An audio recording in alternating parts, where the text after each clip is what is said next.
खालसा वाहिगुरू जी की फतेह। बेटा ਆਪਾਂ ਪੜ੍ਹਦੇ ਪਏ ਹੀ ਪੰਜਾਬ ਦੇ ਲੋਕ ਨਾਚ। ਇਹਨਾਂ ਦੇ ਅੰਡਰ ਆਪਾਂ ਪੜ੍ਹਿਆ ਕਿ ਇਸਤਰੀਆਂ ਦੇ ਲੋਕ ਨਾਚ ਕਿਹੜੇ-ਕਿਹੜੇ ਆ। ਸਭ ਤੋਂ ਪਹਿਲਾਂ ਅਸੀਂ ਪੜ੍ਹਿਆ ਹੀਗਾ ਗਿੱਧਾ। ਅਗਲਾ ਇਸਤਰੀਆਂ ਦੁਆਰਾ ਨੱਚਿਆ ਜਾਣ ਵਾਲਾ ਲੋਕ ਨਾਚ ਹੈ ਸੰਮੀ। ਕੀ ਦੱਸਦੇ ਲੇਖਕ ਕਿ ਇਸਤਰੀਆਂ ਦੇ ਪ੍ਰਸਿੱਧ ਲੋਕ ਨਾਚਾਂ ਵਿੱਚੋਂ ਸੰਮੀ ਵੀ ਇੱਕ ਲੋਕ ਨਾਚ ਆ। ਇਹ ਲੋਕ ਨਾਚ ਪੱਛਮੀ ਭਾਗ ਪਾਕਿਸਤਾਨ ਦੀਆਂ 12 ਦੇ ਇਲਾਕਿਆਂ ਦਾ ਨਾਚ ਆ। 12 ਦੇ ਲੋਕਾਂ ਦਾ ਆਪਣਾ ਸੱਭਿਆਚਾਰਕ ਇਤਿਹਾਸ ਆ, ਕਿਉਂਕਿ ਇਹ ਜੰਗਲਾਂ ਵਿੱਚ ਰਹਿਣ ਵਾਲੇ ਲੋਕ ਹੀ। ਸੋ ਇਹਨਾਂ ਦਾ ਜੰਗਲਾਂ ਵਿੱਚ ਰਹਿਣ ਕਰਕੇ ਇਹਨਾਂ ਦੀ ਜਿਹੜੀ ਬੋਲਬਾਣੀ ਸੀਗੀ, ਇਹਨਾਂ ਦੀਆਂ ਬੋਲੀਆਂ, ਲੋਕ ਨਾਚ, ਇਹਨਾਂ ਦੇ ਗੀਤ, ਇਹਨਾਂ ਦੇ ਢੋਲੇ, ਸਾਰਾ ਕੁਛ ਜਿਹੜਾ ਸੀਗਾ ਉਹ ਜੰਗਲੀ ਕਿਸਮ ਦਾ ਸੀ। ਸੋ ਇਹ ਜਿਹੜਾ ਲੋਕ ਨਾਚ ਸੰਮੀ ਆ, ਇਹਦਾ ਜਨਮ ਵੀ ਜੰਗਲੀ ਇਲਾਕੇ ਭਾਵ ਕਿ ਪੱਛਮੀ ਪੰਜਾਬ ਦੀਆਂ 12 ਦੇ ਇਲਾਕੇ ਵਿੱਚ ਹੋਇਆ ਮੰਨਿਆ ਜਾਂਦਾ। ਸੰਮੀ ਲੋਕ ਨਾਚ ਦੇ ਜਨਮ ਜਾਂ ਹੋਂਦ ਵਿੱਚ ਆਉਣ ਸੰਬੰਧੀ ਜਿਹੜੀਆਂ ਵਾ ਉਹ ਕਈ ਤਰ੍ਹਾਂ ਦੀਆਂ ਧਾਰਨਾਵਾਂ ਪ੍ਰਚਲਿਤ ਆ। ਮੁੱਖ ਰੂਪ ਦੇ ਵਿੱਚ 3 ਧਾਰਨਾਵਾਂ ਜਾਂ ਦੰਤ ਕਥਾਵਾਂ ਜਿਹੜੀਆਂ ਉਹ ਜ਼ਿਆਦਾ ਪ੍ਰਸਿੱਧ ਆ। ਸਭ ਤੋਂ ਪਹਿਲੀ ਧਾਰਨਾ ਕੀ ਕਹਿੰਦੀ ਆ ਕਿ ਸੰਮੀ ਨਾਂ ਦਾ ਇੱਕ ਦਰਖਤ ਸੀ।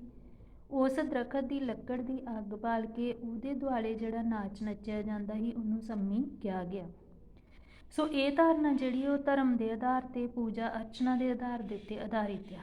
ਦੂਸਰੀ ਜਿਹੜੀ ਦੰਤ ਕਥਾ ਆ ਉਹ ਕੀ ਆ ਕਿ ਇੰਦਰ ਦੇ ਅਖਾੜੇ ਦੀ ਇੱਕ ਸੁੰਦਰੀ ਜਾਂ ਅਪਸਰਾ ਸੀਗੀ ਜਿਹੜੀ ਪਿੰਡ ਦੇ ਸਰੋਵਰ ਵਿੱਚ ਨਹਾਉਣ ਆਉਂਦੀ ਆ ਅਤੇ ਉਹਦੇ ਸੁਹੱਪਣ ਤੋਂ ਪ੍ਰੇਰਿਤ ਹੋ ਕੇ ਉਹਦੇ ਜਿਹਾ ਬਣਨ ਦੀ ਲਾਲਸਾ ਹਿੱਤ ਉਸ ਪਿੰਡ ਦੀ ਕੁੜੀ ਜਿਹੜੀ ਆ ਉਸ ਅਪਸਰਾ ਵਾਂਗ ਨਾਚ ਕਰਦੀ ਆ। ਸੋ ਉਸ ਅਪਸਰਾ ਵਾਂਗ ਨੱਚਣ ਕਰਕੇ ਇਸ ਨਾਚ ਦਾ ਨਾਂ ਸੰਮੀ ਜਿਹੜਾ ਉਹ ਪੈ ਗਿਆ।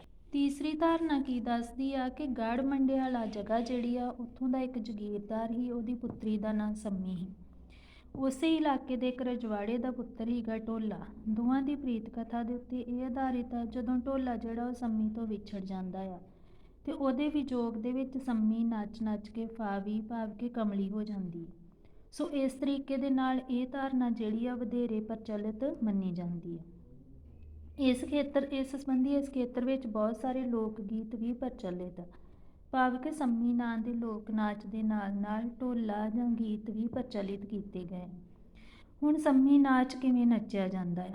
ਇਹ ਵੀ ਗਿੱਧੇ ਵਾਂਗ ਘੇਰਾ ਬਣਾ ਕੇ ਨੱਚਿਆ ਜਾਂਦਾ, ਪਰ ਇਹਦੀਆਂ ਮੁਦਰਾਵਾਂ ਜਾਂ ਸਟੈਪਸ ਜਿਹੜੇ ਉਹ ਗਿੱਧੇ ਤੋਂ ਵੱਖਰੇ ਹੁੰਦੇ ਆ। ਜਿੱਥੇ ਗਿੱਧੇ ਦੀਆਂ ਮੁਦਰਾਵਾਂ ਪੂਰੇ ਪੰਜਾਬ ਜਾਂ ਇਲਾਕੇ ਦੇ ਵਿੱਚ ਇੱਕੋ ਜਿਹੀਆਂ ਹੁੰਦੀਆਂ ਜਾਂ ਫਿਕਸਡ ਆ, ਬੱਝਵੀਆਂ ਆ, ਉੱਥੇ ਸੰਮੀ ਨਾਚ ਦੀਆਂ ਮੁਦਰਾਵਾਂ ਸਥਾਨਕ ਭੇਦਾਂ ਅਨੁਸਾਰ ਬੱਝਵੀਆਂ ਨਹੀਂ ਰਹਿੰਦੀਆਂ। ਇਹ ਇਲਾਕੇ ਦੇ ਹਿਸਾਬ ਦੇ ਨਾਲ ਮੁਦਰਾ ਜਿਹੜੀ ਉਹ ਵੱਖੋ ਵੱਖ ਹੋ ਸਕਦੀ ਹੈ। ਕਿਹੜੇ ਤਰੀਕੇ ਨਾਲ ਨੱਚਿਆ ਜਾਂਦਾ ਕਿ ਇਹ ਘੇਰੇ ਦੇ ਵਿੱਚੋਂ ਕੁਝ ਇਸਤਰੀਆਂ ਜਿਹੜੀਆਂ ਹੁੰਦੀਆਂ ਉਹ ਖਲੋ ਕੇ ਉੱਪਰ ਵੱਲ ਨੂੰ ਹੱਥ ਅਤੇ ਬਾਹਾਂ ਕਰਦੀਆਂ ਆ, ਫਿਰ ਆਪਣੇ ਹੱਥਾਂ ਦੇ ਨਾਲ ਕਿਸੇ ਪੰਛੀ ਨੂੰ ਆਵਾਜ਼ ਮਾਰਨ ਦਾ ਸੰਕੇਤ ਕਰਦੀਆਂ ਹੋਈਆਂ ਨਾਲ ਦੀ ਨਾਲ ਗੀਤ ਜਿਹੜੇ ਉਹ ਅਲਾਪਦੀਆਂ। ਸੋ ਇਸ ਤਰ੍ਹਾਂ ਇਹਨਾਂ ਦੇ ਗੀਤਾਂ ਵਿੱਚ ਪਸ਼ੂ ਪੰਛੀਆਂ ਦਾ ਜ਼ਿਕਰ ਵੀ ਕਾਫੀ ਜ਼ਿਆਦਾ ਆਉਂਦਾ ਆ। ਇਹ ਨਾਚ ਕਿਸੇ ਢੋਲਕੀ ਜਾਂ ਹੋਰ ਸਾਜ਼ ਦੇ ਨਾਲ ਨਹੀਂ ਨੱਚਿਆ ਜਾਂਦਾ। ਕਿਸੇ ਕਿਸਮ ਦੀ ਸਾਜ਼ ਦੀ ਲੋੜ ਇਹਦੇ ਨਾਲ ਨਹੀਂ ਪੈਂਦੀ। ਹੱਥਾਂ ਦੀਆਂ ਤਾੜੀਆਂ ਜਿਹੜੀਆਂ ਕਿ ਬਾਹਾਂ ਨੂੰ ਉੱਪਰ ਕਰਕੇ ਜਾਂ ਹੇਠਾਂ ਕਰਕੇ ਜਾਂ ਫਿਰ ਦੋਵਾਂ ਤਰ੍ਹਾਂ ਨਾਲ ਹੀ ਮਾਰੀਆਂ ਜਾਂਦੀਆਂ। ਇਸ ਤੋਂ ਇਲਾਵਾ ਚੁਟਕੀਆਂ ਮਾਰੀਆਂ ਜਾਂਦੀਆਂ। ਪੈਰਾਂ ਨੂੰ ਜ਼ਮੀਨ ਦੇ ਉੱਤੇ ਮਾਰ ਕੇ ਥਾਪ ਦੇ ਕੇ ਤਾਲ ਜਿਹੜੀ ਉਹ ਸਿਰਜੀ ਜਾਂਦੀ ਹੈ। ਗੀਤ ਦੇ ਬੋਲਾਂ ਦੇ ਨਾਲ ਇਕਸੁਰ ਹੋ ਕੇ ਨਾਚ ਜਿਹੜਾ ਉਹ ਨੱਚਿਆ ਜਾਂਦਾ। ਗਿੱਧੇ ਵਾਂਗ ਇਹ ਨਾਚ ਵੀ ਵੇਖਾ ਵੇਖੀ ਜਾਂ ਸਹਿਜ ਸੁਭਾਅ ਆ ਜਾਂਦਾ। ਕਿਸੇ ਕਿਸਮ ਦੀ ਵਿਸ਼ੇਸ਼ ਸਿਖਲਾਈ ਦੀ ਲੋੜ ਨਹੀਂ ਪੈਂਦੀ। ਇਸ ਨਾਚ ਦੀ ਇੱਕ ਵਿਸ਼ੇਸ਼ਤਾ ਆ ਕਿ ਇਹ ਬਾਹਾਂ ਦੇ ਹਿਲੋਰਿਆਂ ਦੇ ਉੱਤੇ ਆਧਾਰਿਤ ਆ। ਸੋ ਜਿੰਨੀ ਵਾਰ ਬਾਹਾਂ ਹਿਲੋਰੇ ਵਿੱਚ ਲਿਆਂਦੀਆਂ ਜਾਣਗੀਆਂ ਉਨੀਆਂ ਹੀ ਸੰਮੀ ਨਾਚ ਦੀਆਂ ਮੁਦਰਾਵਾਂ ਜਿਹੜੀਆਂ ਉਹ ਕਾਇਮ ਕੀਤੀਆਂ ਜਾ ਸਕਦੀਆਂ। ਮੁਦਰਾਵਾਂ ਦੇ ਕੋਸ਼ਿਕ ਜਿਹੜੇ ਭੇਦ ਆ, ਇਹਨਾਂ ਤੋਂ ਇਲਾਵਾ ਇਸ ਨਾਚ ਦੀਆਂ ਸਭ ਜਗ੍ਹਾ ਦੇ ਉੱਤੇ ਸਾਂਝੀਆਂ ਵਿਸ਼ੇਸ਼ਤਾਵਾਂ ਆ ਕਿ ਇੱਕੋ ਹੀ ਤਰ੍ਹਾਂ ਦੇ ਨਾਲ ਔਰਤਾਂ ਜਿਹੜੀਆਂ ਨੱਚਦੀਆਂ, ਖਾਸ ਕਰ ਬਾਹਾਂ ਨੂੰ ਉੱਪਰ ਹੇਠਾਂ ਕਰਕੇ, ਲੱਕ ਨੂੰ ਲਟਕਾ ਕੇ, ਸੋ ਅੱਗੇ ਨੂੰ ਚੁਟਕੀਆਂ ਮਾਰ ਕੇ, ਕਦੀ ਪਿੱਛੇ ਵੱਲ ਜਾ ਕੇ, ਕਦੀ ਇੱਕ ਬਾਂਹ ਉੱਪਰ ਚੁੱਕ ਕੇ, ਕਦੀ ਦੂਸਰੀ ਬਾਂਹ ਨੂੰ ਹੇਠਾਂ ਵੱਲ ਲਿਆ ਕੇ। ਇਹ ਜਿਹੜਾ ਸੰਮੀ ਨਾਚ ਹੈ ਇਹਦੀ ਸਭ ਤੋਂ ਖੂਬਸੂਰਤ ਜਾਂ ਵਧੀਆ ਮੁਦਰਾ ਮੰਨੀ ਜਾਂਦੀ ਹੈ ਨਮਸਕਾਰ ਮੁਦਰਾ ਜਾਂ ਸਲਾਮੀ ਦੀ ਮੁਦਰਾ। ਮੀਨਸ ਕਿ ਸੰਮੀ ਦੇ ਵਿੱਚ ਜਦੋਂ ਸਾਹਮਣੇ ਖਲੋ ਕੇ ਦੋਵੇਂ ਹੱਥ ਜੋੜ ਕੇ ਮੁਦਰਾ ਬਣਾਈ ਜਾਂਦੀ, ਉਹ ਸਭ ਤੋਂ ਕਮਾਲ ਦੀ ਮੁਦਰਾ ਮੰਨੀ ਗਈ ਹੈ। ਅਗਲਾ ਔਰਤਾਂ ਦੁਆਰਾ ਨੱਚਿਆ ਜਾਣ ਵਾਲਾ ਨਾਚ ਆ ਕਿੱਕਲੀ। ਕਿੱਕਲੀ ਨਾਚ ਜਿਹੜਾ ਵੱਡੀਆਂ ਔਰਤਾਂ ਦਾ ਨਹੀਂ ਆ ਬਲਕਿ ਛੋਟੀਆਂ ਕੁੜੀਆਂ ਦਾ ਲੋਕ ਨਾਚ ਆ। ਇਹਨੂੰ ਗਿੱਧੇ ਦੀ ਨਰਸਰੀ ਵੀ ਕਿਹਾ ਜਾਂਦਾ ਆ, ਕਿਉਂਕਿ ਛੋਟੀਆਂ ਕੁੜੀਆਂ ਜਿਹੜੀਆਂ ਜਦੋਂ ਖੁਸ਼ੀ ਦੇ ਵਿੱਚ ਆਉਂਦੀਆਂ ਵਾ ਅਤੇ ਉਦੋਂ ਇਹ ਚਾਅ ਦੇ ਨਾਲ ਨਾਚ ਨੱਚਦੀਆਂ। ਕੁੜੀਆਂ ਆਪਣੇ ਮਨ ਪਰਚਾਵੇ ਲਈ ਕਿਸੇ ਵੀ ਖੁਸ਼ੀ ਦੇ ਮੌਕੇ ਉੱਤੇ ਕਿਸੇ ਵੀ ਖੁੱਲ੍ਹੀ ਥਾਂ ਦੇ ਉੱਤੇ ਜਾ ਕੇ ਨਾਚ ਨੱਚਣਾ ਸ਼ੁਰੂ ਕਰ ਦਿੰਦੀਆਂ। ਜਿਹੜਾ ਕਿੱਕਲੀ ਨਾਚ ਆ ਇਹਦੇ ਵਿੱਚ ਪਰਿਵਾਰਕ ਰਿਸ਼ਤਿਆਂ, ਭੈਣ ਭਰਾ, ਪਿਤਾ, ਮਾਮੇ, ਚਾਚੇ, ਤਾਇਆਂ ਦਾ ਜ਼ਿਕਰ ਹੁੰਦਾ ਆ। ਸੋ ਦੋ ਕੁੜੀਆਂ ਜਿਹੜੀਆਂ ਹੁੰਦੀਆਂ ਵਾ ਉਹ ਜੁੱਟ ਦੇ ਰੂਪ ਵਿੱਚ, ਭਾਵ ਕਿ ਘੇਰੇ 'ਚੋਂ ਦੋ ਕੁੜੀਆਂ ਬਾਹਰ ਆ ਕੇ ਕੀ ਕਰਦੀਆਂ ਕਿ ਇੱਕ ਦੂਸਰੇ ਦਾ ਹੱਥ ਫੜ ਕੇ 8 ਦੇ ਰੂਪ ਦੇ ਵਿੱਚ ਜਿਹੜੀ ਉਹ ਸ਼ੇਪ ਬਣਾ ਲੈਂਦੀਆਂ ਆਪਣੇ ਹੱਥ ਦੀ। ਬਾਹਾਂ ਨੂੰ ਜਿਹੜਾ ਵਾ ਆਪਣੇ ਪੱਬਾਂ ਦੇ ਭਾਰ, ਬਾਹਾਂ ਨੂੰ ਇੱਕ ਦੂਜੇ ਦੇ ਨਾਲ ਫੜ ਕੇ ਫਿਰ ਪੱਬਾਂ ਭਾਰ ਜਿਹੜਾ ਵਾ ਸਰੀਰ ਦਾ ਭਾਰ ਪਿੱਛੇ ਨੂੰ ਉਲਾਰ ਕੇ ਗੋਲ ਚੱਕਰ ਦੇ ਵਿੱਚ ਘੁੰਮਦੀਆਂ। ਤੇਜ਼ ਗਤੀ ਦੇ ਵਿੱਚ ਘੁੰਮਦੀਆਂ। ਸ਼ੁਰੂ ਇਹ ਹੌਲੀ ਹੁੰਦਾ ਨਾਚ, ਅਖੀਰ ਦੇ ਵਿੱਚ ਕਾਫੀ ਤੀਬਰ ਗਤੀ ਵਿੱਚ ਇਹਦਾ ਸਮਾਪਤੀ ਹੁੰਦੀ ਆ। ਇਸ ਲੋਕ ਨਾਚ ਨਾਲ ਵੀ ਕਿਸੇ ਕਿਸਮ ਦੇ ਸਾਜ਼ ਦੀ ਲੋੜ ਨਹੀਂ ਪੈਂਦੀ।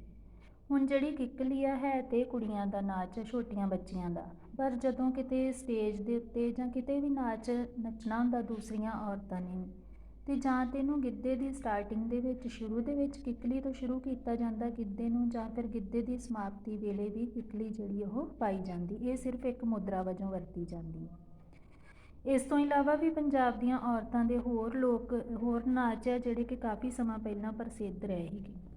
ਹੁਣ ਇਹਨਾਂ ਵਿੱਚੋਂ ਬਹੁਤੇ ਲੋਕ ਨਾਚ ਇਹੋ ਜਿਹੇ ਆ ਜਿਨ੍ਹਾਂ ਦੀ ਹੋਂਦ ਲਗਭਗ ਮਿਟਦੀ ਜਾ ਚੁੱਕੀ ਆ, ਜਾਂ ਤਾਂ ਇਹਨਾਂ ਦੀ ਹੋਂਦ ਮਿਟ ਗਈ ਆ ਪੂਰੀ ਤਰ੍ਹਾਂ, ਤੇ ਜਾਂ ਫਿਰ ਇਹ ਗਿੱਧੇ ਦੇ ਵਿੱਚ ਜਾਂ ਕਿਸੇ ਹੋਰ ਨਾਚ ਦੇ ਵਿੱਚ ਇੱਕ ਅੱਧੀ ਮੁਦਰਾ ਤੱਕ ਹੀ ਸੀਮਤ ਜਿਹੜੇ ਹੋ ਕੇ ਰਹਿ ਗਏ ਆ। ਇਹੋ ਜਿਹੇ ਲੋਕ ਨਾਚ ਆ ਹੁੱਲੇ ਹੁਲਾਰੇ, ਜਿਹੜਾ ਕਿ ਇਸਤਰੀਆਂ ਦਾ ਲੋਕ ਨਾਚ ਮੰਨਿਆ ਜਾਂਦਾ ਹੈ। ਹਿੰਦੂ, ਸਿੱਖ, ਮੁਸਲਮਾਨ, ਲਗਭਗ ਹਰੇਕ ਧਰਮ ਦੀ ਇਸਤਰੀ ਜਿਹੜੀ ਉਹ ਹੋਲੀ ਤੇ ਲੋਹੜੀ ਦੇ ਮੌਕੇ ਤੇ ਇੱਕ ਘੇਰੇ ਦੇ ਰੂਪ ਵਿੱਚ ਬੜੇ ਉਤਸ਼ਾਹ ਨਾਲ, ਚਾਅ ਦੇ ਨਾਲ ਇਹ ਨਾਚ ਜਿਹੜਾ ਉਹ ਨੱਚਦੀ ਹੈ। ਪੁਰਾਤਨ ਗ੍ਰੰਥਾਂ ਵਿੱਚ ਵੀ ਇਸ ਨਾਚ ਦਾ ਜ਼ਿਕਰ ਆ, ਜਿੱਥੇ ਹੁੱਲੇ ਹੁਲਾਰੇ ਦਾ ਨਾਂ ਹਲੀਸਨ ਦਿੱਤਾ ਗਿਆ ਆ। ਇਸ ਲੋਕ ਨਾਚ ਦੀ ਪਰੰਪਰਾ ਦੇਵਦਾਸੀਆਂ ਦੀ ਨਾਚ ਪ੍ਰਥਾ ਦੇ ਨਾਲ ਜੁੜਦੀ। ਹੁਣ ਇਹ ਲੋਕ ਨਾਚ ਨੱਚਣ ਵਾਲੀਆਂ ਔਰਤਾਂ ਵੀ ਜਿਹੜੀਆਂ ਪਿੜ ਵਿੱਚ ਇਕੱਠੀਆਂ ਹੋ ਜਾਂਦੀਆਂ, ਦੋ ਇਸਤਰੀਆਂ ਜਿਹੜੀਆਂ ਉਹ ਅੱਗੇ ਆ ਕੇ ਨੱਚਦੀਆਂ, ਬਾਕੀ ਉਹਦੀਆਂ ਸਾਥਣਾਂ ਹੁੱਲੇ ਸ਼ਬਦ ਜਿਹੜਾ ਵਾ ਉਹਦਾ ਉਚਾਰ ਕਰਦੀਆਂ। ਸੋ ਇਹਦੀਆਂ ਮੁਦਰਾਵਾਂ ਵੀ ਹੱਥਾਂ ਦੇ ਹੁਲਾਰੇ, ਲੱਕ ਮਟਕਾਉਣਾ, ਪੈਰਾਂ ਨੂੰ ਠੁਮਕਾਉਣਾ, ਤਾੜੀਆਂ ਮਾਰਨਾ, ਤੇਜ਼ ਗਤੀ ਨਾਲ ਘੁੰਮਣਾ ਹੁੰਦਾ। ਹੁੱਲੇ ਹੁਲਾਰੇ ਤੋਂ ਇਲਾਵਾ ਪੱਛਮੀ ਪੰਜਾਬ ਵਿੱਚ ਪ੍ਰਚਲਿਤ ਰਹੇ ਇਸਤਰੀ ਲੋਕ ਨਾਚਾਂ ਵਿੱਚ ਲੁੱਡੀ ਨੂੰ ਵੀ ਖਾਸ ਥਾਂ ਹਾਸਲ ਆ। ਇਹ ਨਾਚ ਮਰਦਾਂ ਦੁਆਰਾ ਵੀ ਨੱਚਿਆ ਜਾਂਦਾ ਰਿਹਾ, ਪਰੰਤੂ ਇਹਦਾ ਸੰਚਾਰ ਤੇ ਪ੍ਰਗਟਾਅ ਸੰਦਰਭ ਜਿਹੜਾ ਵੱਖਰੀ ਕਿਸਮ ਦਾ ਆ, ਇਸ ਕਰਕੇ ਔਰਤਾਂ ਵੀ ਇਸ ਨਾਚ ਨੂੰ ਨੱਚਦੀਆਂ। ਸੋ ਲੁੱਡੀ ਤੋਂ ਬਾਅਦ ਅਗਲਾ ਲੋਕ ਨਾਚ ਹੈ ਧਮਾਲ। ਇਹ ਬੋਲੀ ਜਾਂ ਟੱਪੇ ਦੇ ਵਹਾਅ ਦੇ ਨਾਲ ਸੁਤੰਤਰ ਕਿਸਮ ਦਾ ਲੋਕ ਨਾਚ ਹੁੰਦਾ ਸੀ, ਪਰ ਮੌਜੂਦਾ ਸਮੇਂ ਲੁੱਡੀ ਵਾਂਗ ਇਹ ਵੀ ਅਲੋਪ ਹੋ ਗਿਆ ਆ। ਹੁੱਲੇ ਹੁਲਾਰੇ ਵਾਂਗ ਇਹਦੀ ਵੀ ਇੱਕ ਮੁਦਰਾ ਹੀ ਜਿਹੜੀ ਉਹ ਗਿੱਧੇ ਦੇ ਵਿੱਚ ਸ਼ਾਮਿਲ ਹੋ ਗਈ। ਟਿੱਪਰੀ, ਡੰਡਾਸ, ਫੜੂਹਾ, ਘੂਮਰ, ਸਪੇਰਾ ਜਾਂ ਲੋਕ ਨਾਚ, ਇਹ ਇਹੋ ਜਿਹੇ ਲੋਕ ਨਾਚ ਆ ਜਿਹੜੇ ਕਿਸੇ ਸਮੇਂ ਤੇ ਇਹਨਾਂ ਦੀ ਸੁਤੰਤਰ ਹੋਂਦ ਕਾਇਮ ਸੀ, ਪਰ ਮੌਜੂਦਾ ਸਮੇਂ ਗਿੱਧੇ ਦੇ ਵਿੱਚ ਇੱਕ ਨਾ ਇੱਕ ਮੁਦਰਾ ਤੱਕ ਹੀ ਸੀਮਤ ਹੋ ਚੁੱਕੇ। ਉਸ ਤੋਂ ਅੱਗੇ ਆਏ ਬੇਟਾ ਮਰਦਾਵੇਂ ਲੋਕ ਨਾਚ। ਹੁਣ ਜਿਹੜੇ ਮਰਦਾਵੇਂ ਲੋਕ ਨਾਚ ਹੈ ਇਹਨਾਂ ਦੇ ਵਿੱਚੋਂ ਸਾਹਸ, ਦਲੇਰੀ, ਸੁਡੌਲਤਾ, ਜਿੰਦਾ ਦਿਲੀ, ਸਹਿਣਸ਼ੀਲਤਾ ਇਹੋ ਜਿਹੇ ਗੁਣ ਜਿਹੜੇ ਸਾਨੂੰ ਦਿਖਾਈ ਦਿੰਦੇ ਆ। ਪੰਜਾਬ ਦੇ ਵਿੱਚ ਪੁਰਾਣੇ ਸਮਿਆਂ ਤੋਂ ਹੁਣ ਤੱਕ ਕਾਫੀ ਉਥਲ ਪੁਥਲ ਰਹੀ ਆ, ਪਰ ਲੋਕ ਨਾਚ ਜਿਹੜੇ ਆ ਪੰਜਾਬੀਆਂ ਦੀ ਜਿੰਦ ਜਾਨ ਰਹੇ ਆ। ਸਭ ਤੋਂ ਪਹਿਲਾਂ ਪੰਜਾਬੀਆਂ ਦੇ ਹੌਸਲੇ, ਜੋਸ਼, ਵੀਰਤਾ ਦਾ ਨਾਚ ਆ ਭੰਗੜਾ। ਇਹ ਪੰਜਾਬੀ ਗੱਭਰੂਆਂ ਦਾ ਪ੍ਰਮੁੱਖ ਲੋਕ ਨਾਚ ਮੰਨਿਆ ਜਾਂਦਾ ਆ। ਖੇਤੀ ਯੋਗਤਾ ਕੇ ਲੋਕ ਨਾਚ ਜਿਹੜਾ ਸੀਗਾ ਉਹ ਪ੍ਰਚਲਿਤ ਹੋ ਚੁੱਕਾ ਸੀਗਾ। ਉਸ ਸਮੇਂ ਨੂੰ ਕਬਾਇਲੀ ਨਾਚ ਹੀ ਕਿਹਾ ਜਾਂਦਾ ਸੀ, ਪਰ ਮੌਜੂਦਾ ਸਮੇਂ ਇਹ ਨਾਚ ਕਬਾਇਲੀ ਨਾ ਰਹਿ ਕੇ ਕਿਰਸਾਣੀ ਨਾਚ ਬਣ ਗਿਆ। ਇੱਕ ਧਾਰਨਾ ਸਦਕਾ ਇਸ ਲੋਕ ਨਾਚ ਦਾ ਨਾਂ ਫਸਲ ਨਾਚ ਜਾਂ ਵਿਸਾਖੀ ਨਾਚ ਵੀ ਪੈ ਗਿਆ, ਕਿਉਂਕਿ ਇਹਦਾ ਸੰਬੰਧ ਵੀ ਜਿਹੜਾ ਉਹ ਪੈਦਾਵਾਰ ਨਾਲ ਹੈ। ਸੋ ਕਣਕ ਦੀ ਫਸਲ ਜਦੋਂ ਪੱਕਦੀ ਆ, ਉਸ ਪੱਕੀ ਫਸਲ ਨੂੰ ਵੇਖ ਕੇ ਜਾਂ ਉਹਦੀ ਵੱਢਣ ਵੇਲੇ ਜਿਹੜਾ ਕਿਸਾਨ ਹੈ ਖੁਸ਼ੀ ਦੇ ਵਿੱਚ ਝੂਮ ਉੱਠਦਾ ਹੈ। ਜਿੱਥੋਂ ਤੱਕ ਇਸ ਲੋਕ ਨਾਚ ਦੇ ਖੇਤਰ ਦਾ ਸੰਬੰਧ ਹੈ, ਇਹ ਪੱਛਮੀ ਪੰਜਾਬ ਦੇ ਗੁਜਰਾਂਵਾਲਾ, ਸਰਗੋਧਾ, ਗੁਜਰਾਤ ਤੇ ਖਾਸ ਕਰ ਸਿਆਲਕੋਟ ਦੇ ਸਾਰੇ ਭਾਗਾਂ ਵਿੱਚ ਜਿਹੜਾ ਉਹ ਪਾਇਆ ਜਾਂਦਾ। ਇਸ ਤੋਂ ਇਲਾਵਾ ਪੂਰਬੀ ਪੰਜਾਬ ਦੇ ਵਿੱਚ ਅੰਮ੍ਰਿਤਸਰ, ਗੁਰਦਾਸਪੁਰ ਜ਼ਿਲ੍ਹਿਆਂ ਦੇ ਸਾਰੇ ਭਾਗਾਂ ਵਿੱਚ ਇਹ ਨਾਚ ਜਿਹੜਾ ਕਾਫੀ ਲੋਕਪ੍ਰਿਯ ਰਿਹਾ। ਮੌਜੂਦਾ ਸਮੇਂ ਦਾ ਸਟੇਟਸ ਕੀ ਹੈ ਕਿ ਇਹ ਰਾਸ਼ਟਰੀ ਤੇ ਅੰਤਰਰਾਸ਼ਟਰੀ ਪੱਧਰ ਦੀ ਪ੍ਰਸਿੱਧੀ ਜਿਹੜੀ ਉਹ ਹਾਸਲ ਕਰ ਚੁੱਕਾ ਹੈ। ਹੁਣ ਇਹਦੀ ਤਾਲ ਜਿਹੜੀ ਆ ਬੇਹੱਦ ਸਿੰਪਲ ਆ। ਢੋਲ ਦੇ ਉੱਤੇ ਸਰਲ ਤਾਲ ਦੇ ਉੱਤੇ ਨੱਚਿਆ ਜਾਂਦਾ ਹੈ। ਭੰਗੜੇ ਦੇ ਆਰੰਭ ਸਮੇਂ ਤਾਲ ਧੀਮੀ ਵੱਜਦੀ ਆ। ਨਚਾਰ ਜਿਹੜੇ ਉਹ ਤਾਲ ਦੇ ਅਨੁਕੂਲ ਪੈਰ ਤੇ ਸਰੀਰ ਦੇ ਹੋਰ ਅੰਗਾਂ ਨੂੰ ਹਿਲਾਉਂਦੇ ਆ ਤੇ ਆਪਣੀਆਂ ਮੁਦਰਾਵਾਂ ਜਿਹੜੀਆਂ ਉਹਨਾਂ ਦਾ ਪ੍ਰਗਟਾਅ ਕਰਦੇ ਆ। ਭੰਗੜੇ ਦੀ ਟੋਲੀ ਵਿੱਚੋਂ ਹੀ ਜਿਹੜਾ ਨਚਾਰ ਹੁੰਦਾ ਨੱਚਣ ਵਾਲਾ, ਜਾਂ ਢੋਲੀ ਢੋਲਕੀ ਵਜਾਉਣ ਵਾਲਾ, ਜਾਂ ਲਾਕੜੀ ਜਿਹੜਾ ਕਿ ਬੋਲੀ ਪਾਉਣ ਵਾਲਾ ਹੁੰਦਾ, ਉਹ ਬੋਲੀ ਦਾ ਉਚਾਰ ਕਰਦਾ ਆ। ਬਾਕੀ ਲੋੜ ਅਨੁਸਾਰ ਜਿਹੜੇ ਉਹਦਾ ਸਾਥ। ਜਦੋਂ ਬੋਲੀ ਦੀ ਅੰਤਿਮ ਤੁਕ ਉੱਚੀ ਹੋ ਜਾਂਦੀ ਤੇ ਨਾਲ ਦੀ ਨਾਲ ਜਿਹੜੀ ਭੰਗੜੇ ਦੀ ਗਤੀ ਉਹ ਤੇਜ਼ ਹੋ ਜਾਂਦੀ ਆ। ਵੱਖ-ਵੱਖ ਬੋਲੀ ਦੇ ਬੋਲਾਂ ਅਨੁਸਾਰ ਜਿਹੜੀਆਂ ਮੁਦਰਾਵਾਂ ਉਹ ਸਿਰਜ ਲਈਆਂ ਜਾਂਦੀਆਂ। ਭੰਗੜਾ ਹਰ ਖੁਸ਼ੀ ਦੇ ਮੌਕੇ 'ਤੇ ਕਿਸੇ ਵੀ ਸਥਾਨ 'ਤੇ ਪਾਇਆ ਜਾ ਸਕਦਾ। ਗੁਰੂਆਂ, ਪੀਰਾਂ, ਫਕੀਰਾਂ ਦੇ ਸਥਾਨਾਂ, ਮੇਲਿਆਂ, ਤਿੱਥਾਂ, ਤਿਉਹਾਰਾਂ, ਜਨਮ, ਮੰਗਣਾ, ਵਿਆਹ, ਸ਼ਾਦੀ ਆਦਿ ਕੋਈ ਵੀ ਖੁਸ਼ੀ ਦਾ ਕੰਮ ਹੋਵੇ ਤੇ ਭੰਗੜੇ ਤੋਂ ਬਗੈਰ ਇਹ ਨਹੀਂ ਰਹਿੰਦਾ। ਭੰਗੜੇ ਵਿੱਚ ਢੋਲ ਤੋਂ ਇਲਾਵਾ ਚਿਮਟਾ, ਡਾਂਗ, ਕਾਟੋ, ਸੱਪ ਇਹਨਾਂ ਸਾਜ਼ਾਂ ਦੀ ਵਰਤੋਂ ਵੀ ਜਿਹੜੀ ਉਹ ਕੀਤੀ ਜਾਂਦੀ ਹੈ। ਜਿਹੜਾ ਸਿਆਲਕੋਟ ਦਾ ਭੰਗੜਾ ਆ ਉਹਦੇ ਵਿੱਚ ਡਾਂਗਾਂ ਤੇ ਸ਼ੀਸ਼ਿਆਂ ਦੀ ਵਰਤੋਂ ਕਾਫੀ ਹੱਦ ਤੱਕ ਕੀਤੀ ਜਾਂਦੀ। ਭੰਗੜੇ ਦੀਆਂ ਮੁਦਰਾਵਾਂ ਵੀ ਕਾਫੀ ਜ਼ਿਆਦਾ ਆ, ਮਤਲਬ ਇਹਨਾਂ ਦੀ ਗਿਣਤੀ ਨਹੀਂ ਹੋ ਸਕਦੀ।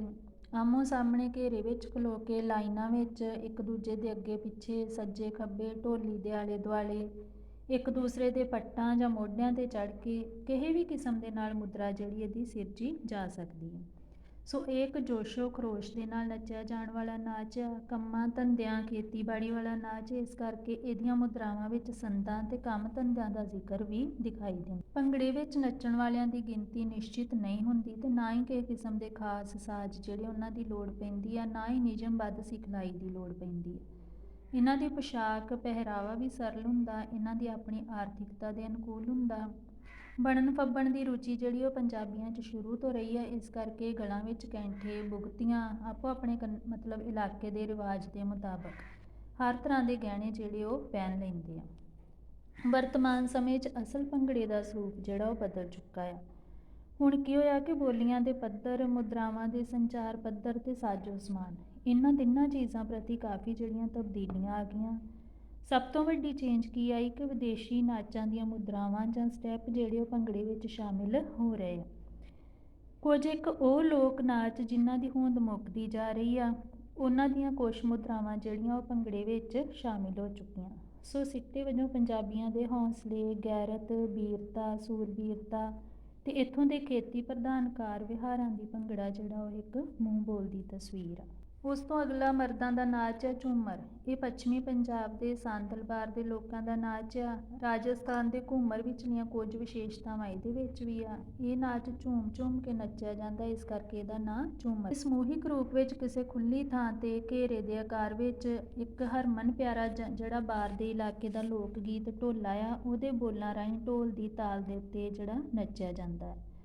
ਇਹਦੀਆਂ 3 ਤਾਲਾਂ ਮੰਨੀਆਂ ਜਾਂਦੀਆਂ। ਪਹਿਲੀ ਤਾਲ ਹੈ ਮੱਠੀ ਤਾਲ, ਦੂਜੀ ਤੇਜ਼ ਤਾਲ, ਤੀਜੀ ਆ ਬਹੁਤ ਹੀ ਤੇਜ਼ ਤਾਲ। ਹੁਣ ਜਿਹੜੀ ਮੱਠੀ ਤਾਲ ਆ ਇਸੇ ਨੂੰ ਹੀ ਆਂਦੇ ਆ ਝੂਮਰ ਦੀ ਤਾਲ। ਦੂਸਰੀ ਤੇਜ਼ ਤਾਲ ਨੂੰ ਕਹਿੰਦੇ ਚੀਣਾ ਛੜਨਾ ਤੇ ਤੀਸਰੀ ਜਿਹੜੀ ਤੀਬਰ ਗਤੀ ਦੀ ਤਾਲ ਹੈ ਉਹਨੂੰ ਕਿਹਾ ਜਾਂਦਾ ਧਮਾਲ। ਅਸਲ ਵਿੱਚ ਇਸ ਨਾਚ ਦਾ ਆਰੰਭ ਧੀਮੀ ਗਤੀ ਤੋਂ ਸ਼ੁਰੂ ਹੋ ਕੇ ਅਖੀਰਲੇ ਪੜਾਅ ਤੱਕ ਅਤੀ ਤੇਜ਼ ਤੇ ਜੋਸ਼ੀਲਾ ਹੋ ਜਾਂਦਾ ਹੈ। ਅੰਤਿਮ ਪੜਾਅ ਤੱਕ ਸਮੂਹ ਵਿੱਚੋਂ ਕੇਵਲ ਕੁਝ ਕੁ ਨਚਾਰ ਹੀ ਰਹਿ ਜਾਂਦੇ ਆ ਤੇ ਬਾਕੀ ਹਾਰ ਹੰਬ ਕੇ ਥੱਕ ਕੇ ਪਰਾਂ ਹੋ ਜਾਂਦੇ। ਨੈਕਸਟ ਪੰਜਾਬ ਦੇ ਜਿਹੜੇ ਮਰਦ ਉਹਨਾਂ ਦਾ ਨਾਚ ਆ ਲੁੱਡੀ। ਇਹ ਸਾਂਝੇ ਪੰਜਾਬ ਦੇ ਉੱਤਰ ਪੱਛਮੀ ਨੀਮ ਪਹਾੜੀ ਤੇ ਕੁਝ ਮੈਦਾਨੀ ਇਲਾਕੇ ਵਿੱਚ ਪ੍ਰਚਲਿਤ ਰਿਹਾ ਆ। ਲਚਕ ਤੇ ਮਸਤੀ ਭਰਪੂਰ ਇਹਦੀਆਂ ਅਦਾਵਾਂ, ਮੁਦਰਾਵਾਂ ਜਾਂ ਸਟੈਪ ਹੁੰਦੇ ਆ, ਇਸ ਕਰਕੇ ਇਹਨੂੰ ਜਿਹੜਾ ਇਸਤਰੀ ਨਾਚ ਸਮਝ ਲਿਆ। ਲੁੱਡੀ ਨਾਚ ਜਿੱਤ ਜਾਂ ਖੁਸ਼ੀ ਦਾ ਨਾਚ ਆ। ਇਹਦੇ ਲਈ ਵੀ ਢੋਲ ਦੀ ਤਾਲ ਦੀ ਜ਼ਰੂਰਤ ਜਿਹੜੀ ਉਹ ਮੰਨੀ ਜਾਂਦੀ ਆ। ਇਹਦੀਆਂ ਤਾਲਾਂ ਸਧਾਰਨ ਹੁੰਦੀਆਂ ਜਿਨ੍ਹਾਂ ਨਾਲ ਨਚਾਰ ਜਿਵੇਂ ਮਰਜ਼ੀ ਨਾਚ ਮੁਦਰਾਵਾਂ ਜਿਹੜੀਆਂ ਉਹਨਾਂ ਨੂੰ ਪ੍ਰਗਟਾ ਸਕਦਾ ਹੈ।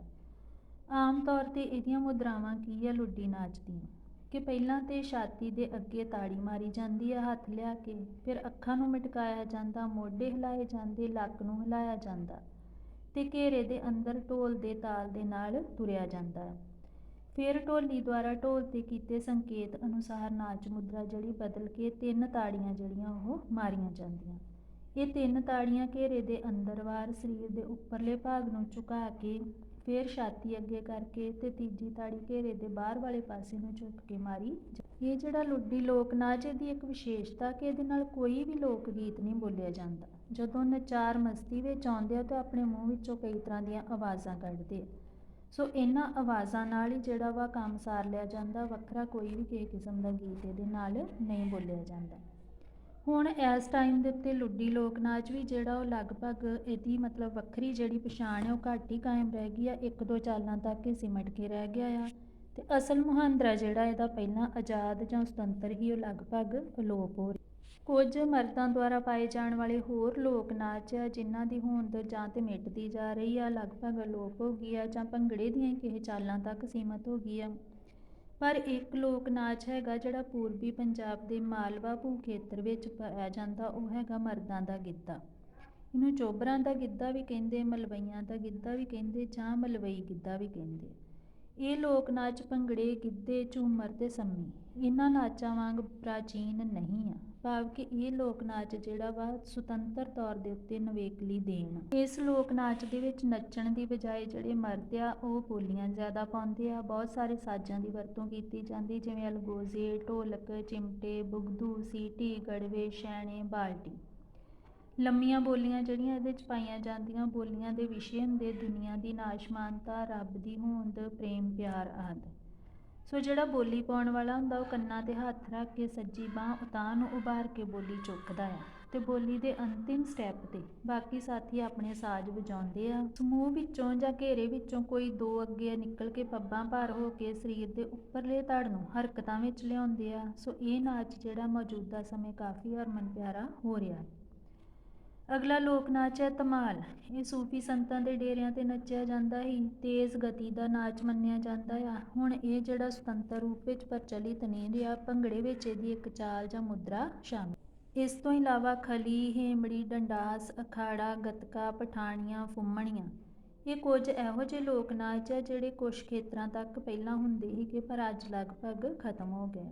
ਇਵੇਂ ਦੇ ਹੀ ਕੁਛ ਧਾਰਮਿਕ ਕਿਸਮ ਦੇ ਨਾਚ ਆ, ਭਗਤ ਨਾਚ, ਜੰਗਮ ਨਾਚ, ਨਾਮਧਾਰੀ ਨਾਚ, ਸੁਥਰਾ ਨਾਚ, ਮਰਕਤ ਨਾਚ ਜਾਂ ਗੁੱਗਾ ਨਾਚ।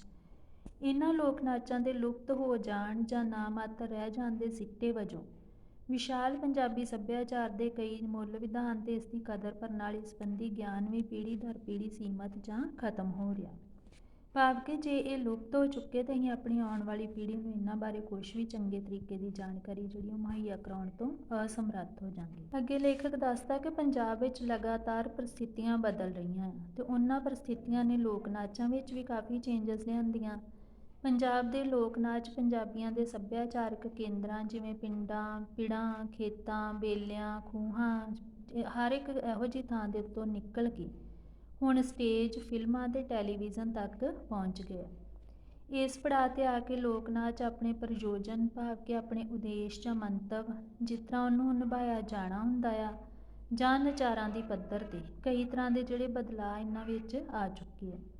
ਇਹ ਬਦਲਾਅ ਕਿਹੋ ਜਿਹੇ ਆ ਕਿ ਜਾਂ ਤੇ ਸਟੈਪਸ ਚੇਂਜ ਹੋ ਗਏ ਆ, ਗਤੀ ਦੀ ਤੀਬਰਤਾ ਵੱਧ ਗਈ ਆ, ਨਵੀਆਂ ਸਿਰਜੇ ਜਿਹੜੇ ਗੀਤ ਆ ਉਹੋ ਜਿਹੀਆਂ ਬੋਲੀਆਂ ਹੋ ਗਈਆਂ ਅੱਜ ਕੱਲ੍ਹ, ਸਟੇਜ ਦੀਆਂ ਲੋੜਾਂ ਅਨੁਸਾਰ ਕਾਫੀ ਪੱਖਾਂ ਤੋਂ ਇਹਨਾਂ ਵਿੱਚ ਜਿਹੜਾ ਬਦਲਾਅ ਵੇਖਣ ਨੂੰ ਮਿਲਦਾ। ਹੁਣ ਲੇਖਕ ਕੀ ਕਹਿੰਦਾ ਕਿ ਬਦਲਾਅ ਕੁਦਰਤ ਦਾ ਨਿਯਮ ਆ, ਹਰੇਕ ਚੀਜ਼ ਨੇ ਜਿਹੜਾ ਵਾ ਸਮੇਂ ਦੇ ਨਾਲ ਬਦਲਣਾ ਹੁੰਦਾ, ਪਰ ਕੋਈ ਵੀ ਚੀਜ਼ ਜੇ ਆਪਣੇ ਸੱਭਿਆਚਾਰਕ ਇਤਿਹਾਸਿਕ ਘੇਰੇ ਵਿੱਚ ਰੱਖ ਕੇ ਬਦਲੀ ਜਾਵੇ ਤਾਂ ਉਹਦੇ ਸਿੱਟੇ ਜਿਹੜੇ ਉਹ ਉਸਾਰੂ ਹੁੰਦੇ ਆ। ਪਰ ਜੇ ਆਪਣੇ ਸੱਭਿਆਚਾਰ ਨੂੰ ਭੁੱਲ ਕੇ ਕਿਸੇ ਚੀਜ਼ ਦਾ ਹੀ ਵਿਦੇਸ਼ੀ ਪ੍ਰਭਾਵ ਦਾ ਜ਼ਿਆਦਾ ਆਪਣੇ ਆਪ 'ਤੇ ਪ੍ਰਭਾਵ ਕਬੂਲ ਕਰਾਂਗੇ ਤੇ ਉਹ ਚੀਜ਼ ਜਿਹੜੀ ਆ ਸਾਡੇ ਸੱਭਿਆਚਾਰ ਨੂੰ ਢਾਹ ਲਾ ਸਕਦੀ ਹੈ।